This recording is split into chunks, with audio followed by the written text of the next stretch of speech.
Hello दोस्तों, स्वागत है आपका रेलवे की पाठशाला पे। और दोस्तों आज के इस वीडियो में हम बात करने वाले हैं क्लास 9th साइंस की। दोस्तों हमने पहले अब तक 11 वीडियो बना दिए हैं, उनमें क्लास 10th का जो पूरा न्यूमेरिकल है साइंस फिजिक्स का वो कवर करा दिया है। और आज से हम शुरू करने जा रहे हैं क्लास 9th का जो फिजिक्स वाला पोर्शन है उसके न्यूमेरिकल्स। तो पहले तो मैं आपको दिखाता हूँ सिलेबस क्या क्या रहता है क्लास 9th में। तो देखिए यहाँ पर क्लास 9th की ये बुक है, इसमें 15 चैप्टर्स हैं। तो यहाँ पर देखिए जो फिजिक्स के न्यूमेरिकल्स हैं वो हमको मिलने वाले हैं चैप्टर नंबर 9, चैप्टर नंबर 12 और चैप्टर नंबर 11। और अगर मैं आपसे कहूँ कि पूरे साइंस में सबसे कठिन जो न्यूमेरिकल्स आते हैं वो कक्षा 9 के इस चैप्टर से आते हैं, तो बिल्कुल ये बात सही है। क्लास 10th है वो थोड़ी इजी है दोस्तों। क्लास 9th के जो न्यूमेरिकल है ना आपको घुमा के पटक देंगे। और स्पेशली ये जो बल और गति के नियम है ना, जो आपके 3 इक्वेशनों के आधार पर जो क्वेश्चंस आते हैं, इतने घूमे हुए क्वेश्चंस आते हैं दोस्तों, बहुत ही। तो आज से हम शुरू करने जा रहे हैं क्लास 9th की जो फिजिक्स है उसको। तो चलिए आज के इस वीडियो को शुरू करते हैं बिना टाइम गंवाते हुए। तो आज से हम शुरू करेंगे। आज मैं आपको बताऊंगा बेसिक्स कि क्या क्या चीज़ें हैं, आपको छोटी छोटी चीज़ें हैं वो पता होनी चाहिए। क्योंकि दोस्तों एक एक लाइन बहुत इंपॉर्टेंट है इस चैप्टर की। मैं आपको बताऊंगा कैसे कैसे क्वेश्चंस हैं वो आए थे पिछले बार, एक एक लाइन इसकी इंपॉर्टेंट है। तो चलिए दोस्तों शुरू करते हैं आज के इस वीडियो को। तो देखिए सबसे पहला जो टॉपिक है वो यहाँ पे है भौतिक राशियाँ क्या होती हैं।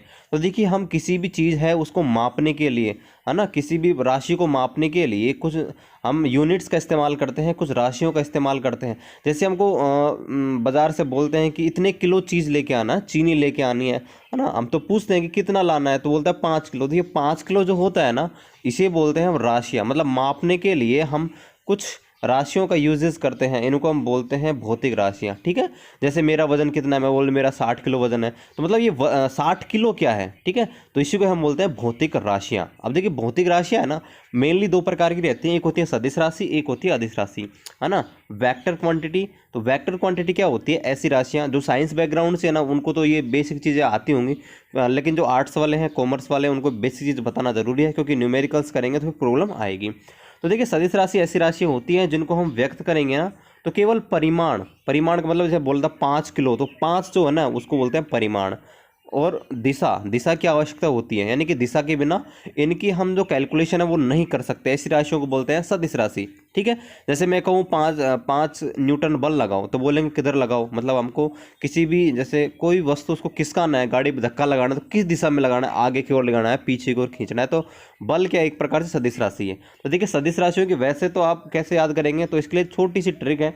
देखिए शाबाश विवेक, तो शाबाश देखिए सैसे संवेग, बा से बल और वैसे विस्थापन, कोणीय वेग, वेग, ताऊ घर पे त्वरण, ऊष्मा, घनत्व, रेडियोधर्मिता। ज्यादातर देखिए जो सदिश राशि होती है उनमें वह आता है, देखिए संवेग, बल, विस्थापन, वेग, कोणीय वेग, ठीक है, त्वरण, है ना। ज्यादातर जो होती है उनमें आप पहचान सकते हैं कि इनमें क्या आता है, वह आता है। ठीक है, लेकिन हर पे अप्लाई नहीं होता है। बात करते हैं दूसरी क्वांटिटी की, यह है अदिश राशि। स्केलर क्वांटिटी तो होती क्या है, ऐसी राशियां जिनको व्यक्त करने के लिए सिर्फ हमें परिमाण की आवश्यकता होती है। कि बोल दे सिर्फ 5 किलो चीज़ लेके आनी है, तो ये नहीं पूछेंगे 5 किलो चीज़ आगे लानी है, पीछे लानी है, उत्तर पश्चिम, है ना, ऐसे कुछ नहीं पूछते हैं। तो इसकी ट्रिक है, शानदार ट्रिक है। देखिए उस आर्द्रता को चाबी दो, उस आर्द्रता को चाबी दो। तो देखिए ऊ से क्या हो जाएगा, ऊर्जा, है ना। सै से क्या हो जाएगा, समय। आ से क्या हो जाएगा, आयतन। द से द्रव्यमान। ता से ताप, को से कार्य, चा से चाल, बै से विद्युत धारा और द से दाब। ठीक है, तो इस प्रकार से आप याद कर सकते हैं काफ़ी हद तक, क्योंकि क्वेश्चंस आता है कि निम्न में से कौन सी, आपको 4 ऑप्शन दे देगा, पूछ लेगा कौन सी अदिश राशि है, कौन सी सदिश राशि है। ठीक है, और जो सदिश राशि होती है उनको एक निशान लगाते हैं। जैसे अगर मैं कहूँ कि यहाँ पर देखिए सदिश राशि हमने देखी थी वेग, ठीक है, तो अगर वेग को लिखना होगा ना तो वेग को हम लिखेंगे ऐसे। ठीक है, त्वरण होता है, त्वरण सदिश राशि होती है, उसको लिखेंगे ऐसे, यानी कि तीर का निशान लगाते हैं उसके ऊपर। ठीक है दोस्तों, इसके बाद बात करते हैं एकांक सदिश की। एकांक सदिश क्या होता है, तो देखिए ऐसी राशियां जिनका परिमाण क्या होता है, इक्वल होता है, मतलब जिनकी जो वैल्यू होती है ना वो क्या होती है, इक्वल, एक होती है, एक यानी इकाई होती है। और इसकी जो दिशा होती है वो भी सदिश जो दिया हुआ होता है उसकी सदिश की दिशा में ही होती है। तो यहाँ पर देखिए वेक्टर ए होता है, उसको इस प्रकार लिखा जाता है, मोड ऑफ वेक्टर ए और ए कैप। ठीक है, तो ए कैप होता है ना, इसको ये बोलते हैं एकांक सदिश, और इसका मान जो होता है वो सदिश बटे सदिश का परिमाण। ठीक है, इस प्रकार से इसको व्यक्त करते हैं। ठीक है दोस्तों। अब देखिए राशियों की बात हो रही है तो मैं आपको बता दूं, राशियों हैं उनको राशियों के जो मात्रा है दो भागों में डिवाइड किया गया है। एक होती है मूल राशियां, एक होती है व्युत्पन्न राशियां। तो मूल राशियां होती है सात मूल मात्रक होते हैं। सात जो मूल मात्रक होते हैं वो कौन कौन से होते हैं? देखिए लंबाई, समय, द्रव्यमान, विद्युत धारा, ताप, ज्योति तीव्रता और पदार्थ की मात्रा, ये 7 होते हैं। ये होते हैं आपके मूल मात्रक और इनके मात्रक आपको सामने दिख रहे होंगे। ये आपके एसआई मात्रक है सबके। लंबाई को मीटर में मापते हैं, समय को सेकंड में, द्रव्यमान को किलोग्राम में, विद्युत धारा को एम्पियर में, ताप को केल्विन, ज्योति तीव्रता को कैंडेला में, पदार्थ की मात्रा को मोल में, और ये इनके मात्रक लिखे गए हैं। इनके अलावा दोस्तों दो प्रकार के क्या होते हैं यहाँ पर, पूरक मात्रक भी होते हैं, जो कि होते हैं समतल कोण, एक होता है घन कोण। समतल कोण को रेडियन में मापते हैं और घन कोण को स्टेडियन में मापते हैं। दोस्तों राशियां हैं, इनको जो मात्रक है स्पेशली 3 भागों में बांटा गया है वैसे तो। एक होती है एमकेएस, एक होती है सीजीएस और एक होती है एफपीएस। दोस्तों बेसिकली इनमें अंतर क्या होता है, इनकी फुल फॉर्म पता लगा लो। वैसे तो बहुत डीप है, मैं यहाँ पर इतना डीप नहीं बताऊंगा। देखिए ये होता है ये देखिए मीटर, किलोग्राम, सेकंड, ठीक है, जो मापते हैं। यानी कि द्रव्यमान, लंबाई को मीटर में, वजन को किलोग्राम में, समय को सेकंड में। ये देखिए सेंटीमीटर, ग्राम, सेकंड, ठीक है। यहाँ पर देखिए फुट, पाउंड, सेकंड, इस प्रकार से मापते हैं और ये अलग अलग पद्धतियाँ होती हैं। चलिए अब आते हैं हमारे अगले टॉपिक के ऊपर, जो है गति। देखिए गति होता क्या है, तो गति यहाँ पर क्या होता है कि किसी वस्तु है ना, कोई भी वस्तु है, अगर उसकी स्थिति में समय के साथ कुछ चेंज हो रहा है, यानी किसी वस्तु का समय के साथ बदलना, उसके क्या कहलाता है, गति कहलाता है। और किसके सापेक्ष, जिस पॉइंट के सापेक्ष हम उसकी गति निकालते हैं ना, उस पॉइंट को ही क्या बोलते हैं हम, उसका मूल बिंदु। मान लीजिए कोई स्टेशन है और इस स्टेशन से गाड़ी निकल रही है, तो गाड़ी कितना किलोमीटर चली गई, बोले हुए 50 किलोमीटर चली गई गाड़ी यहाँ से। तो हमने दूरी कहाँ से मापी, उस स्टेशन से, तो उस स्टेशन को क्या बोलते हैं, मूल बिंदु। यानी कि जहाँ से किसी वस्तु की दूरी मापी जाती है उसे हम बोलते हैं मूल बिंदु, ठीक है। अब जो गति है ना वो 3 प्रकार की होती है। देखिए सरल रेखीय गति, वृत्ताकार गति, दोलनीय गति। इसमें से क्वेश्चंस पूछ ले जाते हैं। देखिए सरल गति क्या होती है, मान लीजिए जब कोई वस्तु किसी सीधी रेखा में गमन कर रही है, मान लीजिए ये कोई पाइप है, सीधा प्लास्टिक का पाइप है, लोहे का पाइप है, और आपने इसके अंदर कोई चीज़ डाल दिया ना, कोई गोला डाल दिया, तो वो गोला क्या करेगा, यहाँ से रन करता करता करता करता करता यहाँ निकल जाएगा। तो उसकी जो गति है बिल्कुल सीधी है, मतलब कहीं भी नहीं मुड़ा वो, तो उसको बोलते हैं सरल रेखीय गति। दूसरी है वृत्ताकार गति, यानी कि किसी सर्किल में आप घूम रहे हो, मतलब यहाँ ऐसे जैसे है ना, जैसे ग्रहों की गति वैसे वृत्ताकार होती है, वृत्ताकार नहीं दीर्घवृत्ताकार होती है, लेकिन आप इसको वृत्त मान सकते हो। यहाँ पे क्या करेंगे, किसी रस्सी है, किसी रस्सी के सहारे एक पत्थर को बांधेंगे और अगर आप उसको चारों तरफ घुमाएंगे ऐसे गोर गोर गोर गोर, तो उससे क्या बोलते हैं हम, वृत्ताकार गति, ठीक है दोस्तों। इसके बाद आती है दोलनीय गति। दोलनीय गति क्या होती है, मान लीजिए ये कोई रस्सी है, ठीक है, अब मान लो इस रस्सी को आप यहाँ से एक बार खींच के छोड़ दोगे ना, तो रस्सी क्या करेगी, यहाँ से ऐसे ऐसे ऐसे ऐसे कंपन करने लग जाएगी, मतलब इस साम्य स्थिति के ऐसे इर्द गिर्द ऐसे कंपन करने लग जाएगी, आगे पीछे आगे पीछे। तो इस प्रकार गति को बोलते हैं दोलनीय गति, ठीक है दोस्तों। अब आते हैं हमारे मोस्ट इंपोर्टेंट टॉपिक, दूरी और विस्थापन। बहुत सारे दोस्तों को इसमें कन्फ्यूजन रहता है दूरी और विस्थापन में, तो आज हम इस डाउट को क्लियर करने वाले हैं, दूरी और विस्थापन को, ठीक है। तो देखिए दूरी होती क्या है पहले हम बात करते हैं विस्थापन की।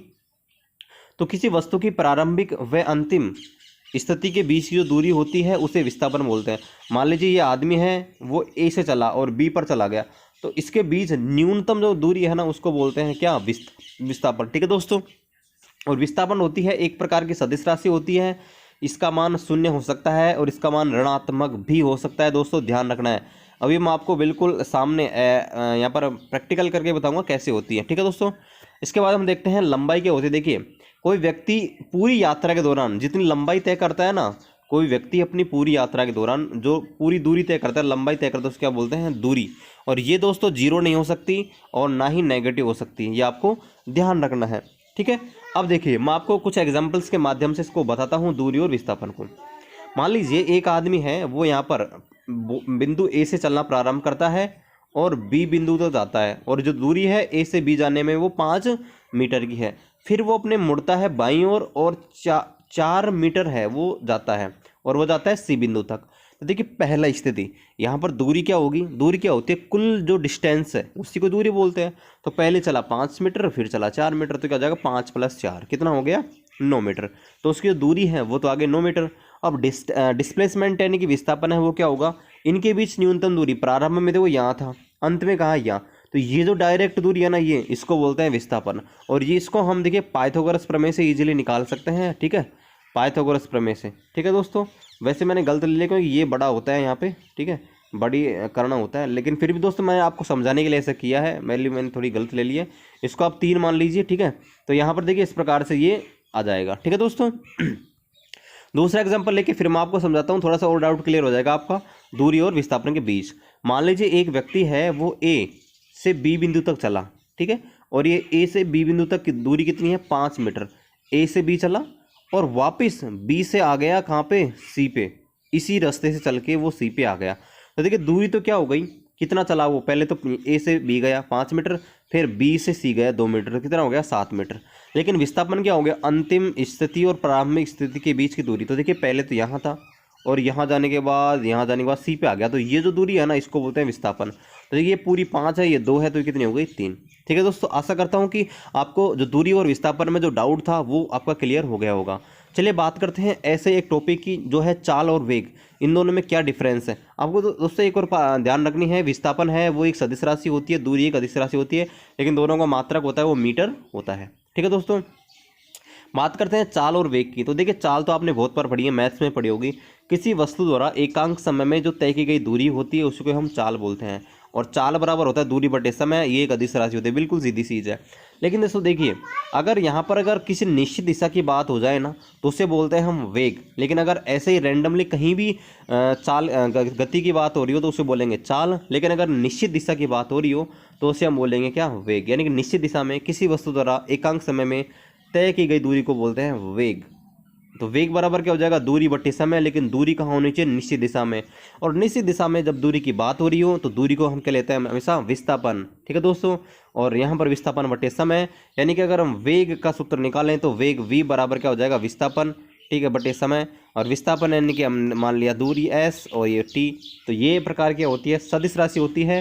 तो दोनों में डिफरेंस आपको पता लग गया होगा। ठीक है दोस्तों, चाल देखिए ऋणात्मक नहीं हो सकती, क्यों नहीं हो सकती, देखिए चाल मिलकर बनती है किसी दूरी से और समय से, तो दूरी नेगेटिव नहीं हो सकती और समय भी नेगेटिव नहीं होता, इसलिए जो आपकी चाल है वो नेगेटिव नहीं हो सकती।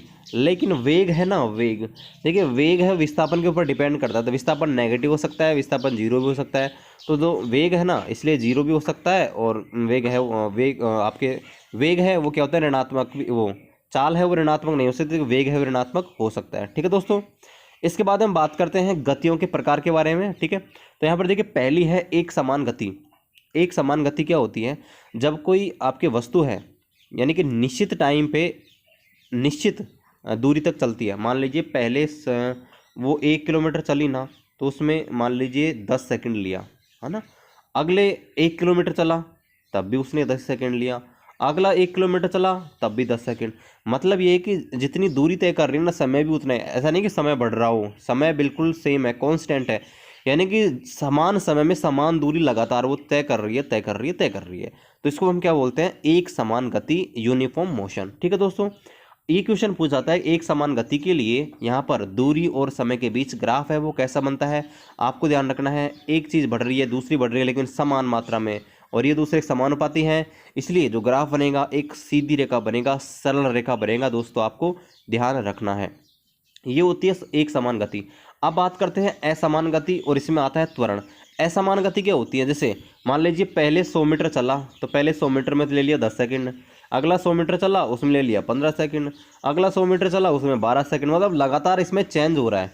ठीक है, मतलब असमान गति है, समय है, और जो आपके दूरी तय कर रहा है उसमें क्या समानता नहीं है। तो इस प्रकार गति को बोलते हैं असमान गति। और इसमें नया कॉन्सेप्ट निकल के आता है, इसको बोलते हैं त्वरण। तो त्वरण क्या होता है, किसी वस्तु के वेग में परिवर्तन की दर, यानी कि परिवर्तन हो रहा है ना, बढ़ रहा है कभी घट रहा है, बढ़ रहा है कभी घट रहा है, तो उसको ही बोलते हैं त्वरण। तो देखिए त्वरण क्या होता है, किसी वस्तु के वेग में परिवर्तन दर को क्या बोलते हैं, त्वरण। तो त्वरण क्या होता है, वेग में परिवर्तन बटे समय। वेग में परिवर्तन मतलब पहले वेग कितना था अब वेग कितना है, यानी कि वेग पहले मान लीजिए v था अब u है तो v माइनस यू बटे टी। इसका मात्रक अगर निकालेंगे त्वरण का तो v यानी कि वेग का मात्रक होता है मीटर प्रति सेकंड, लिख लिया, बटे सेकंड, और ये हो जाएगा मीटर प्रति सेकंड स्क्वायर। ठीक है दोस्तों, तो कल से करने वाले हैं हम न्यूमेरिकल्स। कल का वीडियो बहुत इंपॉर्टेंट है, कल हम करेंगे पूरे जो गति के 3 समीकरण हैं, तीनों नियम हैं, उनके आधार पर न्यूमेरिकल्स। बहुत अच्छा वीडियो होने वाला है। आज आपको मैंने पूरा जो बेसिक्स है वो बताया दोस्तों। अगर आपका फिर भी कोई डाउट है नीचे कमेंट कर देना, बताइए कि आज का वीडियो आपको कैसा लगा। मिलते हैं आपसे अगले वीडियो में, तब तक जय हिंद जय भारत।